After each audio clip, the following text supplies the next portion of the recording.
Welcome to the 40th Annual FUN Fly-In and Exposition here at Lakeland Linder Regional Airport. I'm Ben Coleman, one of your hosts here with Florida Aviation Network, and it's always a pleasure to have not only our guests that attend the event, but the folks that help make this event what it is, and some of the dynamic personalities. And we have some folks that have some fun times, but then we have those with the ultimate integrity that keeps this business what it is.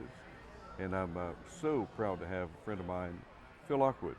Phil, welcome to Florida Aviation Network. Well, you're far too kind. Oh no, you are. When I think of, if I had to pick somebody, who is the epitome of integrity, decency, kindness, and very, very successful in doing all of this. You're going to make me turn red. Stop that. No. But Phil, tell me what's been going on with the AirCam, and we want anybody that doesn't know about the AirCam. It's just such a drastic aircraft that you have to go to the website and learn about the background. But Phil is pretty much one of his thoughts, one of his one of his children's. And tell us, what is the next generation, the next step with the AirCam, Phil? Well, right now we're developing a full enclosure for the AirCam, and it's a very interesting project. We have a lot of people ask us why, because obviously the AirCam is all about flying open. And so, but we have a lot of customers in northern climates. We were looking at our customer base, and we see lots of AirCams in Florida. We see some in Georgia, Alabama, Mississippi, Texas, California. But how about further up? It's not as many. It's kind of a line. Yeah, the warm weather. They like the warm weather. The freeze level. Yeah, so we realized that we could expand the market significantly if we were to offer a full enclosure, particularly if we had cabin heat, and that's our intention. So we've been working on this project for a long time, and I just couldn't get what I wanted. One of the goals was to be able to remove the enclosure and transition to open flying in 30 minutes or less, and go back the other way in 30 minutes or less.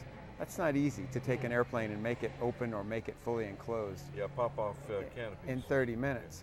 And the system we had been working on, which we had shown, I think, 3 or 4 years ago, some of the prototypes, it was getting too complicated, too heavy, too difficult to remove, and too expensive. So we basically scrapped the whole project and started over again. Big sheet of paper. Yeah, and a much simpler system now, and I believe we'll be able to meet all our goals. So yeah, it's looking good.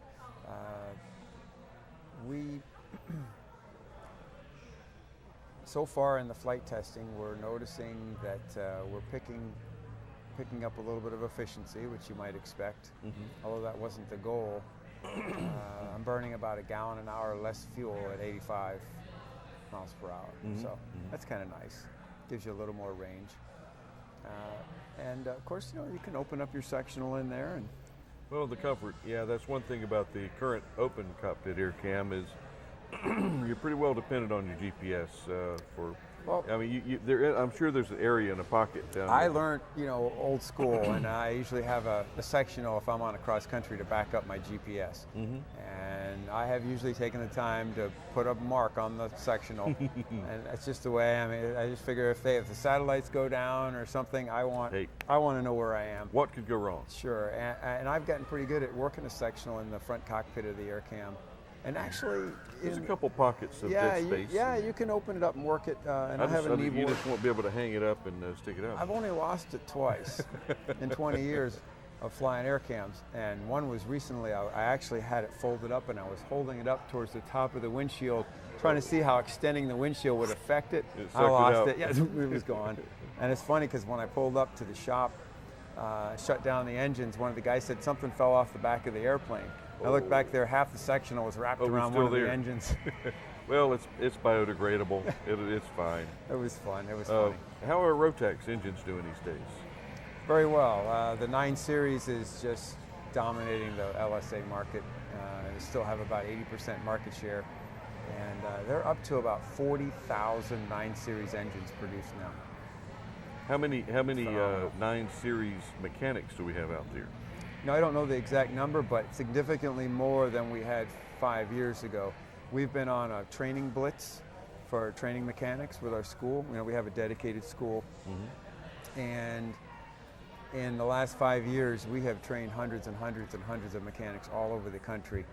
And so I think we're in pretty good shape right now. I mean, if you need to have one worked on, it's a whole different world from where we were 5-10 years ago. Good. Phil, what can we do to help you from a media standpoint, other than just trying to get the word out, get to the air cam? It's a very, very high-end machine, and it's getting higher with an enclosed cockpit. It's going to be that much more specialized. It's a fun airplane. People who really just enjoy flying for fun really like it, and anyone who really loves to fly, especially down low, yeah, you need to look into it. Well, I'm thinking. You remember I called you about it a couple years ago. It's coming. It's coming. But our video, you know, we spend some time on our videos, and they've become quite popular. Our website right now is getting about 1,000 unique visits a day. Excellent. Yeah, so pretty good. That's what I was going to do, is try to drive our audience to the website. But please look up AirCam, Google it. If you Google AirCam, you'll find it. The website's aircam.com. Yeah, and share it with your friends, because it's truly a unique machine, but serves so many different purposes, and it's very, very safe. Everything we do here at Florida Aviation Network has a thread of safety. Very safe machine. Philip Hirsch is looking forward to meeting you again. And Phil Lockwood, thank you for joining us. My pleasure. I want to mention Philip Hirsch. Thanks for joining us. We'll see you.